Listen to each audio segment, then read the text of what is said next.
needs of the many outweigh the needs of the few. Yes, I'm about to get into a film review of a very popular sequel to a very popular franchise. Maneuvering thrusters, Mr. Simmons. That's right.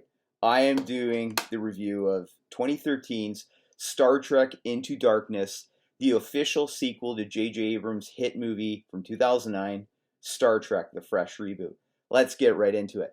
First off, as we all know, I'm a huge Trekkie. I'm not going to hide that fact. I did a review of 2009 Star Trek, and I thoroughly enjoyed that movie. It's one of my top 10 favorite movies of all time. And as I mentioned in that review, we basically had a division amongst Star Trek fans. Half liked the movie or loved the movie like I did. The other half did not like it as they thought it was disrespectful to the previous Star Trek franchise with William Shatner, Leonard Nimoy. I disagree with that, but in all fairness, everybody's entitled to their opinion. So again, I love Star Trek 2009. It was a fresh reboot. We were reintroduced to the young cast of a young James T. Kirk, Spock, and the crew of the USS Enterprise in a really cool origin tale of sorts. At the end of the movie, we saw that Kirk was promoted to captain of the USS Enterprise. He selected Commander Spock as his first officer, and we had the crew. We had Chekhov, Sulu, Uhura, Scotty, everybody on that ship.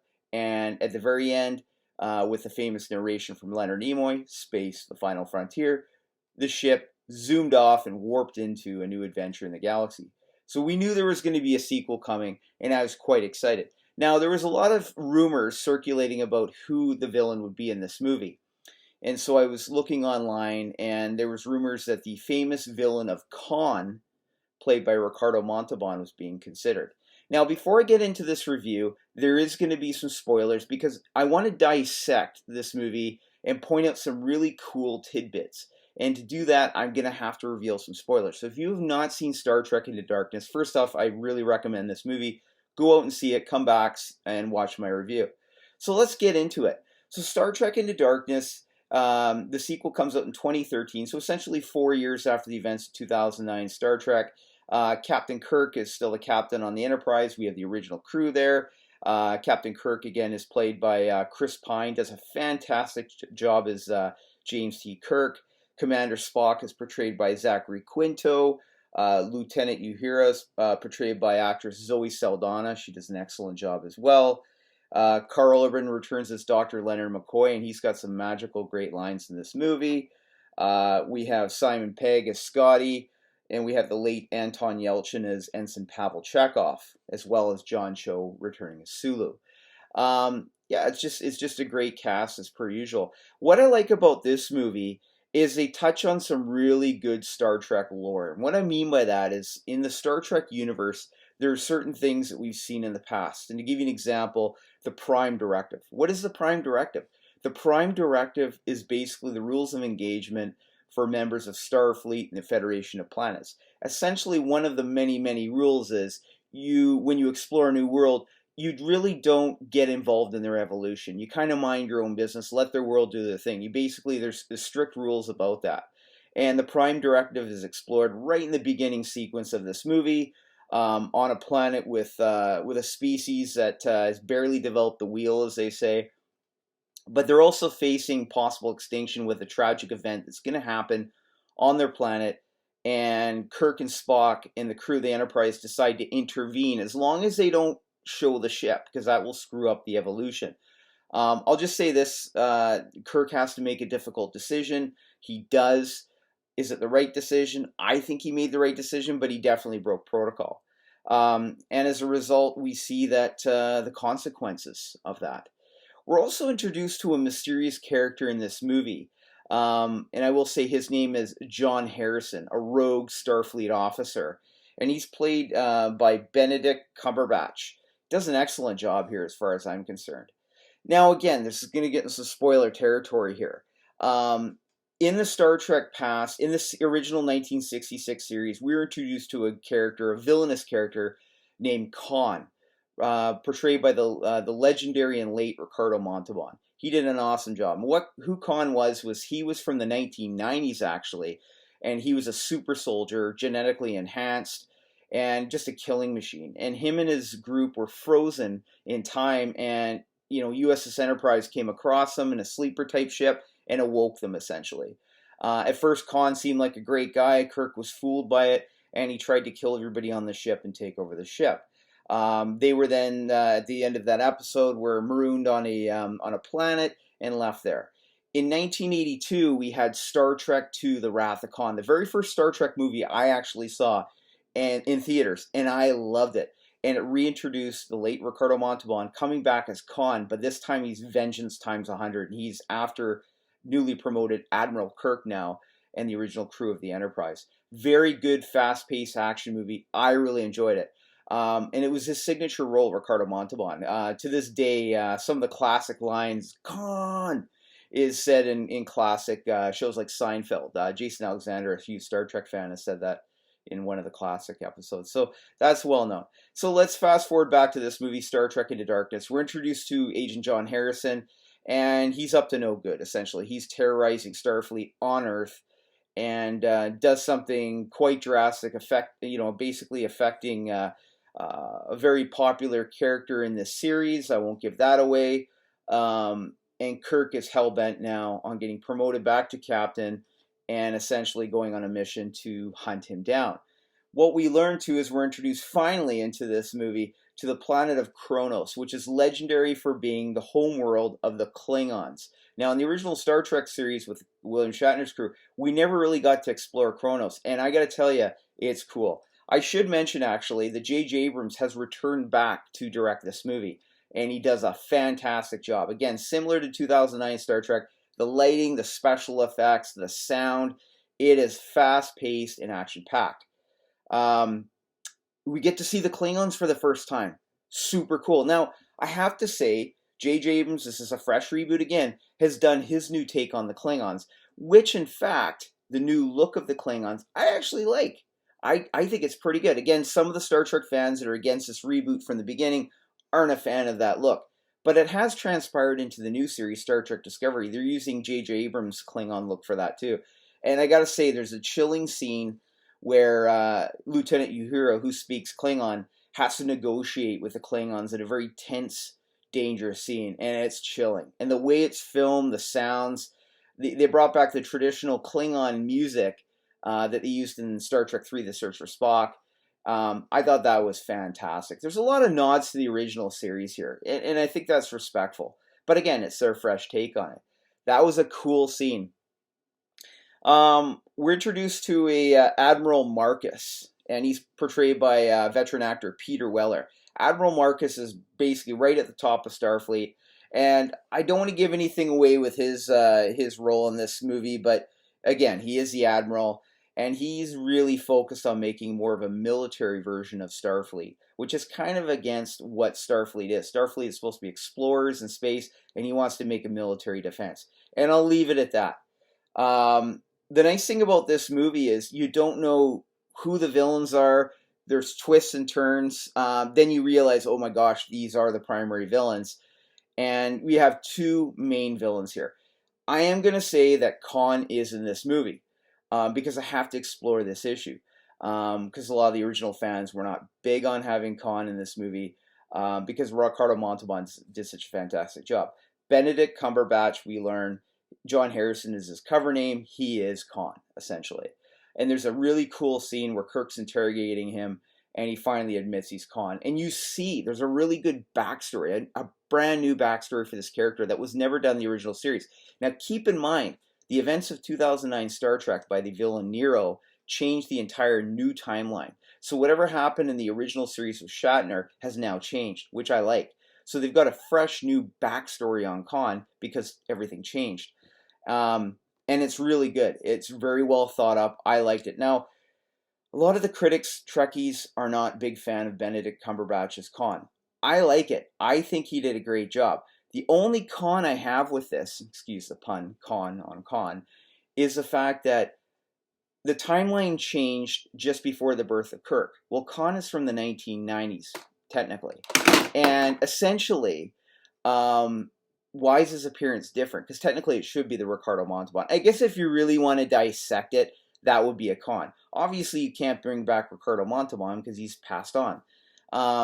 But again, to me, that's a small con. I really didn't think about it till I really had to analyze this movie. But I think he does a great job. He's chilling in this, and you see more of his superhuman abilities than you've ever seen with Khan before, because Khan is a super soldier. And I'll just say this much: Spock has obviously more strength than the average human because he's half Vulcan, half human, and he's met his match, and it's really cool. There's a great combat scene between these two. It becomes kind of a Spock movie. There's also a really good throwback to the end of Star Trek II, The Wrath of Khan. We saw that Leonard Nimoy's version of Spock sacrificed his life in order to defeat Khan. I won't get too much into that. There is a similar sacrifice of a major character here, but it's a fresh reboot, and I like that. So let's get into some really cool things here. Some of the cool, what I thought were pros here. So in the classic series, we had a space smuggler, kind of a comedic guy named Harry Mudd, well known in the 60s series of Star Trek. And he also had what's called these pet tribbles. There's these little tiny furballs, and they run amok amongst the Enterprise. It was more of a comedic thing. So the cool thing in this, there's a nod to Harry Mudd here when they're using a smuggler ship to sneak into Kronos, and they mention it's from the Mudd incident. As well, we get to see the tribbles. So I thought that was cool. So we get to see some really cool throwbacks here in this movie. Let's get into some trivia here, because there's really cool trivia here. So one of the transport officers is actually Chris Doohan. He's there for a brief moment in time. It's more of a cameo. That is actually his father played the original Scotty in the original 1966 Star Trek, James Doohan. So I thought that was pretty cool.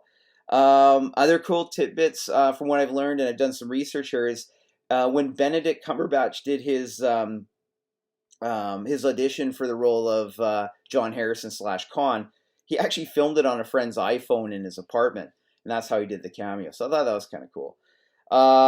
Again, Star Trek Into Darkness had the biggest production budget ever of any Star Trek movie, $190 million to make this movie, but it also brought in $444 million in the box office. So I think that was a success for that movie. Some other cool things. I will talk about the military version of the Enterprise, the new ship that's introduced, and it's sweet. And I have a model here of it. This is called the USS Vengeance. This ship is larger than the Enterprise, and it has some special features. I will say that's never been introduced into a Star Trek movie of any sort, and it does a bang-up job. It's a scary-looking ship, and its mission is just to destroy other ships. So there's a cool thing there too. The classic line from Star Trek II, The Wrath of Khan, by Commander Spock, and it's more of a Vulcan proverb. The needs of the many outweigh the needs of the few is spoken in this movie, and that's cool. As well, there is a brief cameo, and it wasn't, to put another star in the cast, but it was a necessary cameo.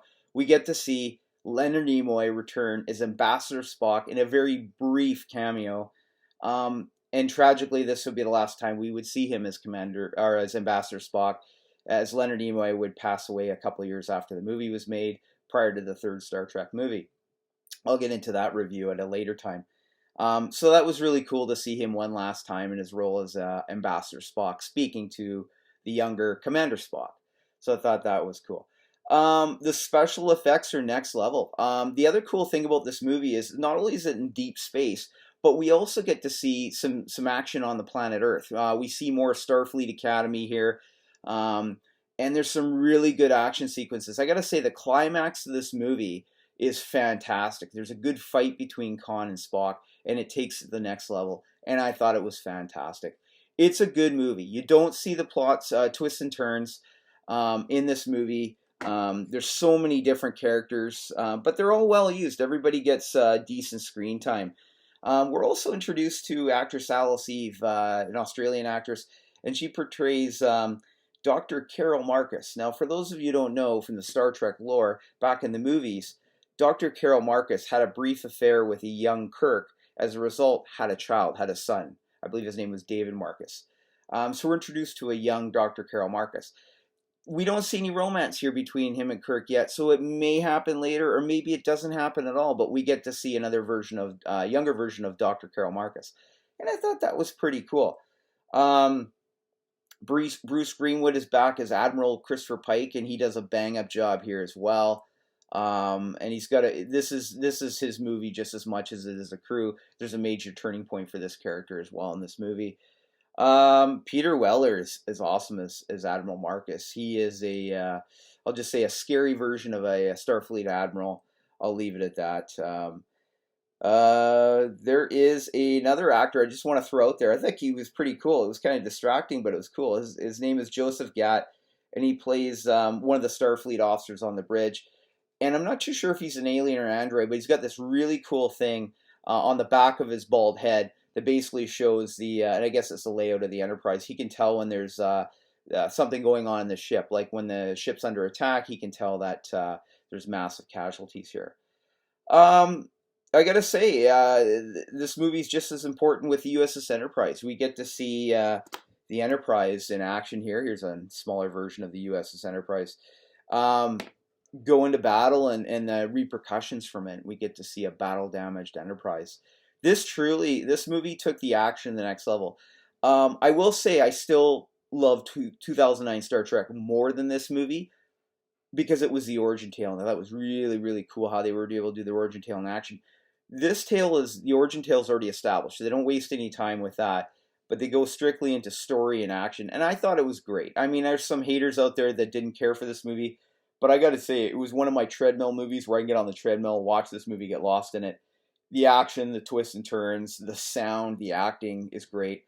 And I gotta say, seeing Chris Pine now in his first kind of movie as full-blown Captain Kirk was really cool. He makes mistakes. And there's a cool scene between him and Spock where he just admits that, he's got to go on his best judgment. He can't use logic. And there's a touching scene between him and Spock, and you truly see their friendship truly develop by the end of the movie, where Spock finally calls him Jim for the first time, as opposed to Captain or Kirk. Yeah, fantastic movie. Highly recommend it. Again, it's just a blockbuster. It's a popcorn flick. And you don't have to be a Star Trek fan to go see this and enjoy it. I think, as a matter of fact, if you weren't a Star Trek fan, you might enjoy it in a different way. You might enjoy it even more. Because you're not going to be comparing major characters to the previous characters. What do I give Star Trek Into Darkness? Honestly, I give it a 10 out of 10. It's not my top 10 favorite movies, but it's definitely a 10 out of 10. Highly recommend this movie. It's a lot of fun. And what I like about Star Trek, because it's in the future, and they explain this in previous movies, they don't swear a lot in the movies. So there's not a lot of swearing. There is some violence here and there, but nothing too gory. It's a movie that you can actually sit down with your family, and it's true space adventure. I love the movie. Highly recommend it. Anyways, tell me what you thought of Star Trek Into Darkness. Leave some comments, some suggestions below. Like and subscribe to my channel. See you later.